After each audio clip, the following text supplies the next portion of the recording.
Hello and welcome to all the viewers, all the cricket lovers all across the world.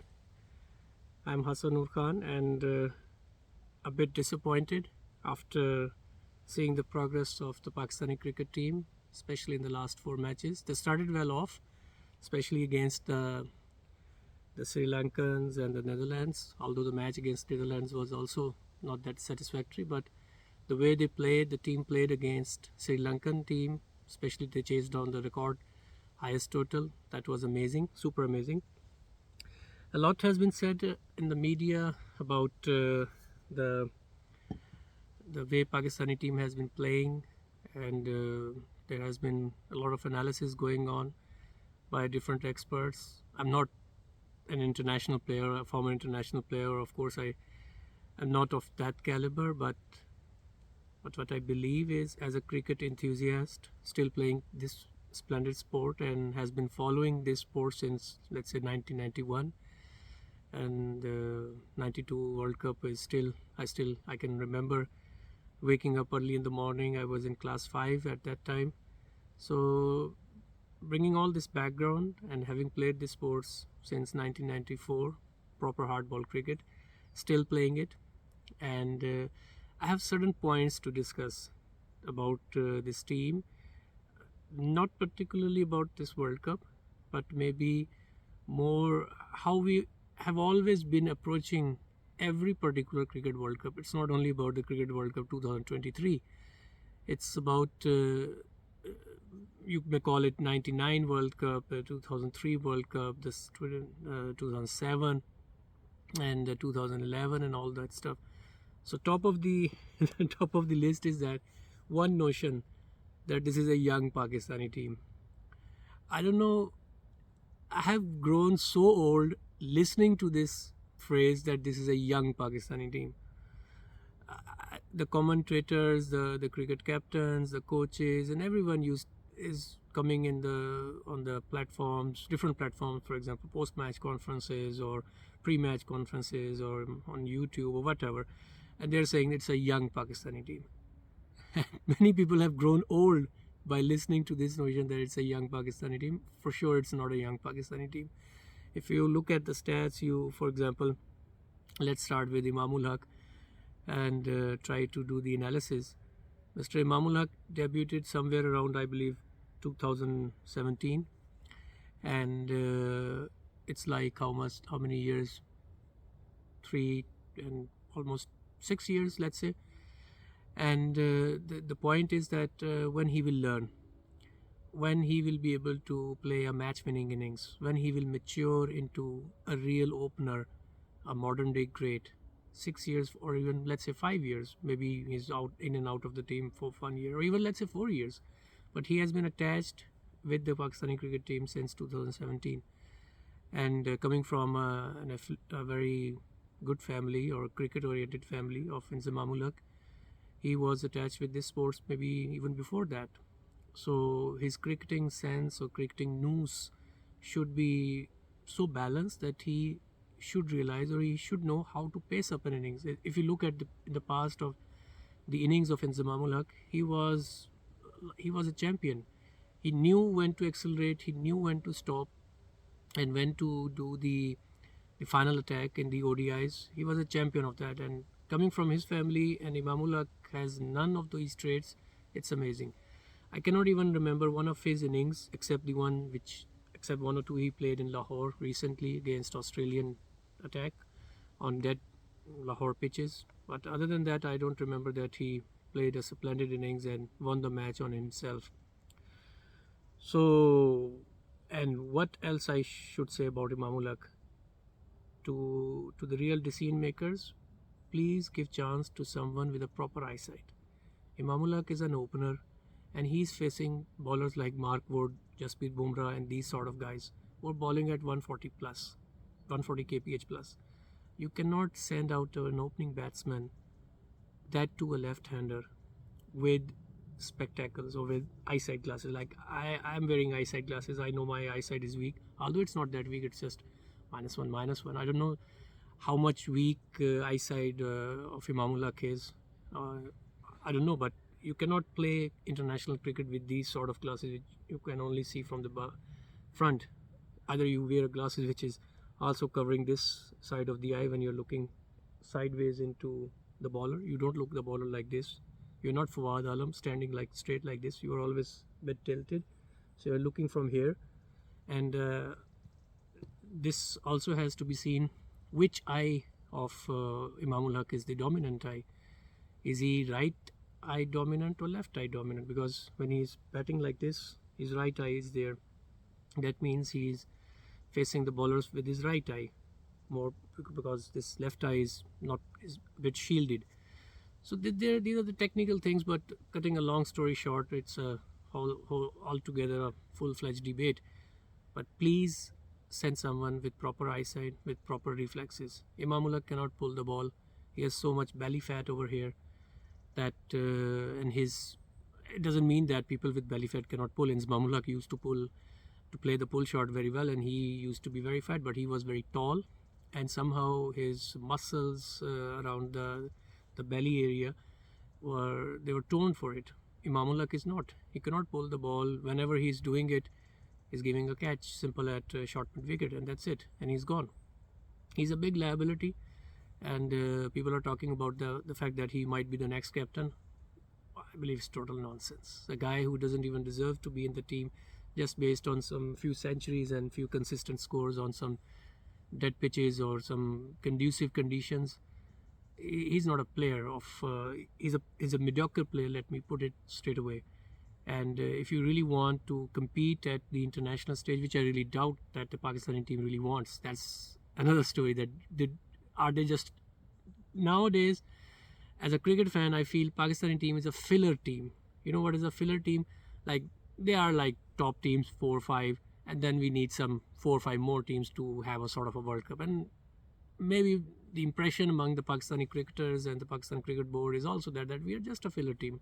We're not going for the top trophies and all that stuff. So maybe for that very reason, Imamul Haq is we are persisting with that particular opener.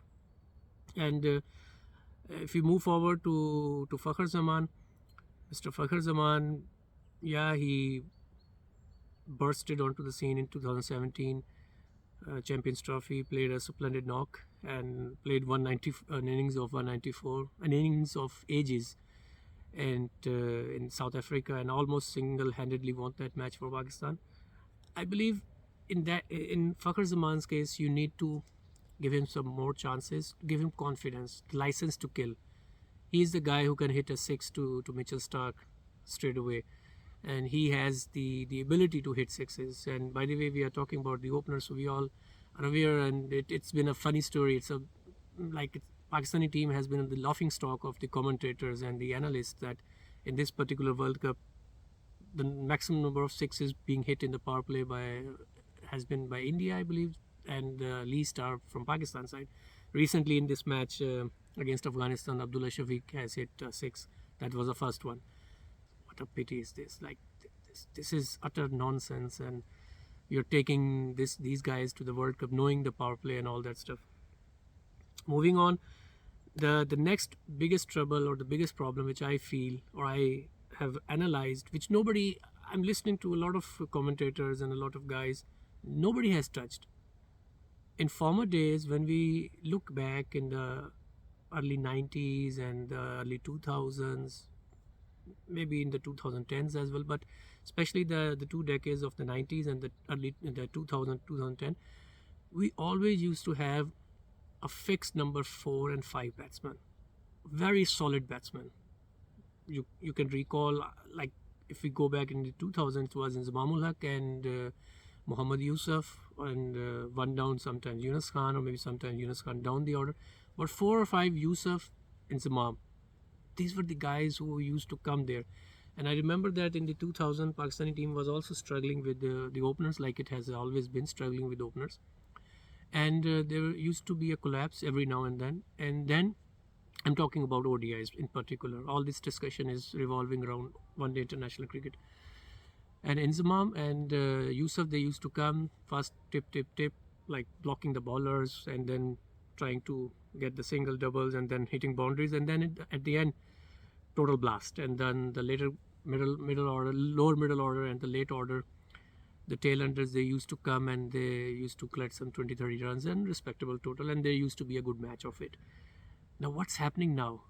We are again using a player like Mohammad Rizwan, who is a T20 specialist, who is a guy who is always in a hurry. Like if you look at the body language of Mohammad Rizwan, every trait or every personality aspect has its advantages and disadvantages.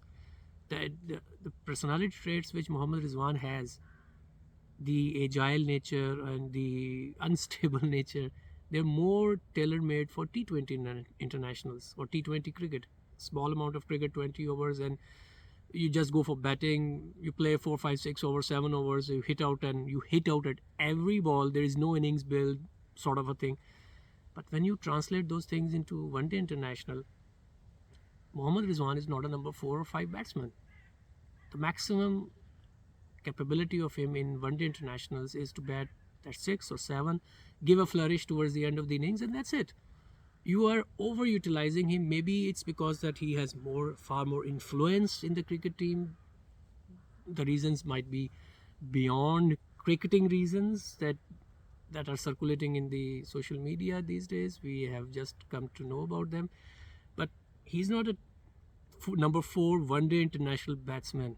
Not at all. The way he played against the recent match, South Africa, like, you need to give respect to the bowler. If a bowler is bowling a good short ball, just leave it. It's a 50 over game, and you have lost 2-3 early wickets, and you are building the innings, and you have the ability to hit sixes. You need to spend time on the crease. But what he did, he was attempting shot on every ball.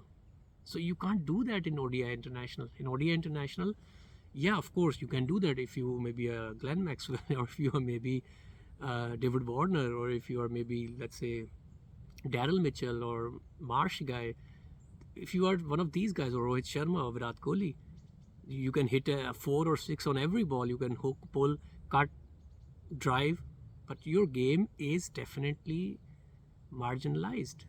Mohammad Rizwan, you don't have all these shots, so you need to, and you are short statured, so you need to understand that you cannot go for every pull shot and hook shot. You need to respect and you need to leave the ball. And one more, the second request, please get rid of Mohammad Rizwan at number 4. Bring up proper batsmen. Mark it or not, Pakistani team, ever since, let's say, Amar Suhail or Saeed Anwar, there has never been a quality over. Salman Butt was there. He scored a lot of centuries in ODIs. He was a solid batsman.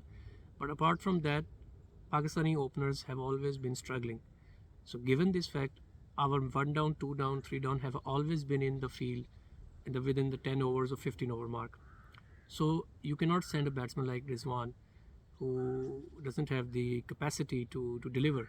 You need a solid batsman with a solid technique who can rebuild the innings for few overs, let's say 5-10 overs, get used to it, and then he can go for the blast. And then I like to talk about Mr. Iftikhar, another young guy. Again, at the start, I started this conversation with the fact that we always say it's a young team. And Mohammad Rizwan also debuted, I believe, somewhere around 2015. And this Iftikhar guy also debuted around 2015 in ODI cricket. And we call him a young person, and the team being in the team, we call it a young team. That's amazing. So what sort of a message or what sort of communication is being given to Mr. Iftikhar is visible by his confused stroke play, his confused nature of batting. He's a solid batsman, like a tall build, strong shoulders, who can hit sixes at the Melbourne Cricket Ground with free will. Why not you give him the freedom and space that you are our confirmed number 4? He can also stop, he can also block the bowling, defense is good, and when he will like, he can launch himself. So why not use him there? He's not we call it in the slang, a tullebaz. So he has a full range of shots, like the backward pull, the cut shot, the cut over gully, the cut shot, and all those things. I don't see that there is a shot that which Mr. Iftikhar cannot play. They're all the conventional shots, not the Surya Kumar Yadav shots. Of course, that guy is a special talent, and only he can play those shots, or maybe like AB de Villiers. But overall, Iftikhar is a conventional batsman, and he has the power, and he can go about it. So please put Mr. Iftikhar in number 4 and give him the license that you need to build the innings, and then you have to anchor the innings. Talking about Babar Azam, the captain and the charismatic batsman, the cover drive master. I was hearing Mr. Rashid Latif, the former captain of Pakistan team. I don't know if he said it or not, but saw it on social media that Mr. Rashid says he saw Miyadad and he saw this guy and that guy, but Mr. Babar Azam is the best Pakistan has produced. Yeah, it might be his opinion, but can he play in spin, Mr. Babar Azam? I believe when I'm saying this or asking this question, everyone who is looking at me or listening to me will also start laughing. He's a bunny. Like any spinner in the world, especially left arm, he can fancy his chances bowling to Mr. Babar Azam and bowling him out. He cannot play spin. And overall, I believe the whole Pakistan team cannot play spin. I don't know what they are doing in the practice drills and what sort of activities they are doing. Their fielding is pathetic. Their ground field, they cannot stop the ball. They cannot stop a single. And when their time comes, they cannot take a single by themselves. They block, and then try to hit out and then get out. Coming back to Babar Azam, he's a very limited player. Yes, he can play good cover drives. Yeah, he can play a good on the up cut shot. Yeah, he can play a good on drive. Yeah. If we talk about the pull shot, he has been dismissed twice, pulling to spinners at short mid wicket. That has been evident. So he's marginalized there. He recently tried to paddle sweep something and he got out. You can argue that the DRS was not right or wrong, but whatever. So overall, his range of shots are very limited. Yeah, he can put his front foot down and whack it over mid on for a 6. He recently did that to spinner. Yeah, fine. But I have never seen him using his feet, like coming down the track like Michael Clark, for example. For example, even Abdullah Shafiq has done it against even the fast bowlers. So this is also one aspect that why our batsmen cannot come down the track and hit a 6 or hit a 4 over the infield to spinners and even to fast bowlers. So this was a bit overview of a bit of my thoughts about the top order of Pakistan: Imamullah, Fakhr, and Babar Azam, Mohammad Rizwan, Mr. Iftikhar, and then we come down to Shadab. Now, what this Shadab is doing now? When I start discussing about Shadab, what I want to say is another aspect that we have been doing ever since, I believe, since ages like 2003 or 7 maybe, that we are not going for specialized batsmen or specialized bowlers. What we are doing is we are going for half-cooked bowlers and half-cooked batsmen. And there were a lot of memes going on the social media, like Mohammad Nawaz. He's a left-arm no-spin bowler, who doesn't, and that's the truth. And somehow, I don't know, in Babar's captaincy, the discussion is going into Mohammad Nawaz direction. I will come back to Shadab. Mohammad Nawaz has been given the ball and the bat to deliver at 3 crunch positions at least, and Pakistan lost all 3 matches. I don't know why Babar gave the last over to Nawaz. A lot has been said that it should have been given to Usama Mir and all that, but okay, fine. So coming back to Shadab, Nawaz, like these 2 guys are all-rounders. I don't know anyone will agree with this that they are all-rounders. Shadab batted well against South Africa, yes, but his bowling is the one which we should really bank upon, not the batting. Like the great Imran Khan always say that if your top 5 or 6 are not able to do anything, forget about from the number 6, 7, 8. So I don't know why these captains, Babar Azam, Shoaib Malik, the previous ones in the past 10 years, they have been focusing on these Relu Kattas, we call it in our slang, who can bowl a bit, who can bat a bit, but they're not good in any of them. Started with somewhere like with players like Shoaib Malik. We persisted with this guy who is now a so-called expert on social media for how many years? Like 20 years. He won 1 or 2 matches against India with his batting, and I can't remember any one match with his bowling. So his forte was mainly the batting, but he was also not maybe utilized properly or whatever. So now coming to the point to the Shadab and Nawaz thing, given the fact that we are going to India, why we couldn't keep a strong contingent of proper spin bowlers, leg break, off break, Chinaman, whatever. There's so much talent in Pakistan. Why we are not able to bring 3-4 quality spinners? Like it's a misery for the cricket fans like me, and it's a hilarious situation that a guy, the spinner Abrar, he is not even in the top. He's in the reserve players. How come it's possible? And you have taken Mr. Babar Azam, you have taken Hassan Ali. Like Hassan Ali has passed his prime. You cannot persist with that guy. He's, believe me, useless. You have given him so many chances. This is international cricket, Mr. Babar Azam. It's not the cricket team of your friends. Yes, I understand. I've played cricket myself. I'm still playing cricket. I understand this thing goes around that the friends are given chances and people prefer the guys who they are comfortable with. But this can happen at club level. This can happen at domestic level. But when you are talking about international cricket, where every single bit of performance is scrutinized and you're paid heavily, you can't do this. Simply, you can't do this. Hassan Ali is a non-serious cricketer. I believe every one of you who are listening, watching me, you might agree with me that in whichever profession you are, you have to be very serious. Whatever you are doing, you have to be doing it with utmost seriousness.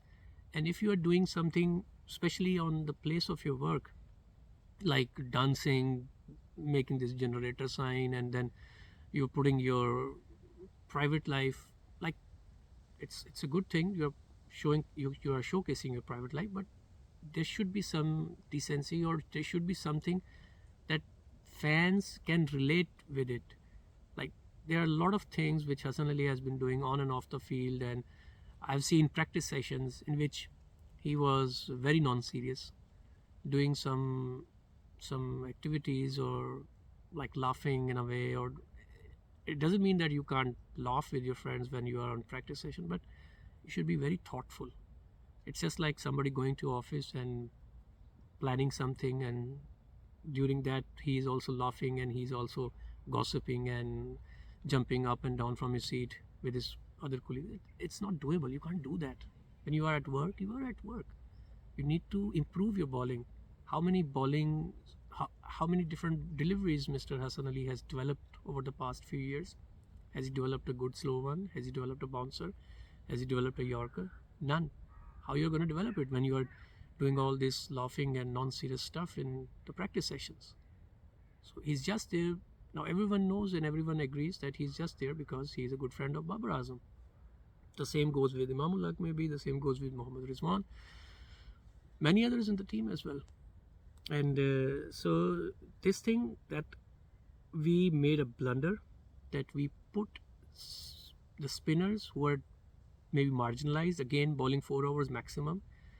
I'll come to this thing, that why they are marginalized in ODI cricket, and just in a few minutes. So winding up the discussion, Shadab, Mohammad Nawaz, these guys are not spinners.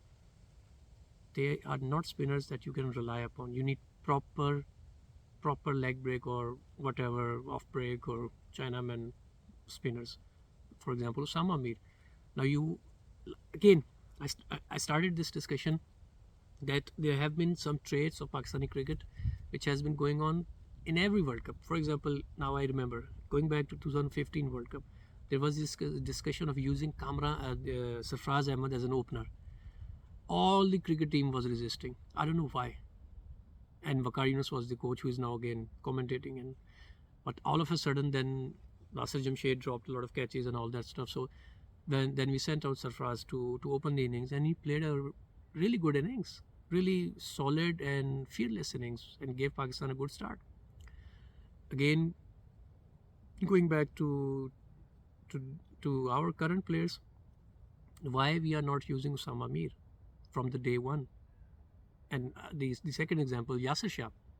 Misbah-ul-Haq was the captain, and he was blocking the way of Yasser Shah because his good friend Said Ajmal was in the twilight of his career, and only when public pressure mounted that and everyone was crystal clear that he has passed his prime because of the bowling action and whatever, only then Yasser Shah was given a chance, and it was a bit late chance for him, and he did wonders. Whatever we know, that's history now. So why we don't give and confidence and chances to players when they are in the right frame of mind and when they are the prime, and give them at a young age so that they can hone their skills in international cricket, absorb the pressure, and be an asset to Pakistan. I simply cannot understand this. Why this trait of Pakistani team is there, that we make all the players to age and then to be frustrated and then give them a chance. Okay, that's the way it is. And so the last thing which I want to discuss is ODI cricket format is a sandwich, or is the middle thing between T20 and the T20 international and the test match cricket. And it is very obvious that our players are all, not all, maybe let's say majority of them are T20 experts. They cannot even play the full 50 overs. They cannot even bat the full 50 overs. So we need to take very drastic measures, and Pakistani cricket team or Pakistan cricket board has to find such talent or to organize such matches. If no board is calling us, so no board is inviting us to play an ODI series. I read that the next ODI for Pakistan is 12 months away. Maybe it's because there is a T20 World Cup, but that should not happen. Why? For what reason the cricket board is there? To plan and to manage the things for the players and for the nation.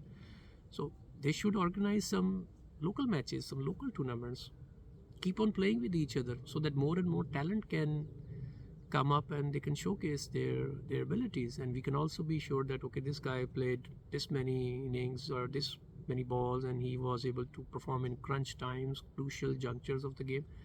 So why there is this stronghold of few players? And this has always been the case in Pakistani team. There is a mafia thing in Pakistan, in Pakistani cricket, that certain players come and then they feel this place belongs to them, and they're not giving chances to any other player who is talented, who is, for example, Saim Ayub. This guy is doing wonders all across the world in different tournaments. So can you not groom him? Like, I don't know the salary of the coaches, of the cricket coaches, which is being paid, but what is the coach supposed to do with the raw talent? Just for example, we know about David Warner. So if you look at David Warner, so I was talking about David Warner. David Warner came as a T20 international specialist, and the Australian coaches and the overall coaching staff and the trainers, they helped him to evolve as a test player, as a ODI player, and just 10, 15, 12 years or 13 years down the line, since 2009, he's a legend. So why cannot our coaches do the same with players like Saim Ayub? You just take him in and groom him and try to make him a modern day great. He has all the shots of for example, any ODI player or any T20 player can dream of. So that's the point. That's what we are lacking these days in Pakistani cricket. So that's the overall discussion. It can go for hours and hours. Of course, I can sit here and speak, but as a cricket fan, I'm really hurt with these 4 losses to India, Afghanistan, Australia, and South Africa. And there are certain things which I said at the start of this discussion that they are not new. Pakistani cricket has been going through the same things in a cycle again and again and again. We are blocking fresh talent, always the case. We are afraid that if somebody comes, he will take the place of the current ones. And there is a reason of it, because Pakistan is playing a handful of matches. Like, there are only handful of ODIs, handful of T20s. Everyone is not inviting us. We're not playing a good brand of cricket. And because of that, the current players like Babar Azam, Rizwan, Shadab, Nawaz, and all these guys, they have a good point that if you will put us out and try to test out the bench strength, for example, again going a bit digressing, the ODI series against Netherlands, we sent out our full strength team. For God's sake, come on! What the hell was Babar Azam doing there in Netherlands, playing an ODI against Netherlands? Why can't you send someone a really remodeled team so that they can have some international exposure? No, because you want to earn every single penny. You don't want to let anyone come in, take your place, and may also get some or earn some money. So that's the problem. That's the basic mindset behind all this. Otherwise, there was no point of sending a full strength Pakistani team to Netherlands to play against the Netherlands. This money aspect, and secondly, lack of opportunities. We don't have many ODI cricket, that much ODI cricket. So that reason. So here comes the role of the Pakistan Cricket Board. They need to organize more matches for our cricketers so that we can also develop some team B, team C, and some bench strength. One player is injured, one player is gone, and we can put in someone else. That's not happening for ages. Every captain, whosoever comes in, like Inzamam was the captain, he never let anyone come in and settle as a number 4 or 5 batsman. That's part of history, we all know that, and same goes with the 2010s and not it's going on at the moment. So winding up the discussion, let's hope that Pakistan wins the last 3 matches of this World Cup and qualifies for the semi-final, and then let's see, who knows, on one day like Pakistan cricket team is, we can win that match and can go to the finals. So maybe we have the next match on Tuesday against Bangladesh, I believe, and let's see how it goes. Or I'm not sure it's against Bangladesh. We have left matches with Bangladesh, England, and New Zealand. So let's see how the 3 matches go and hope for the best. See you next time.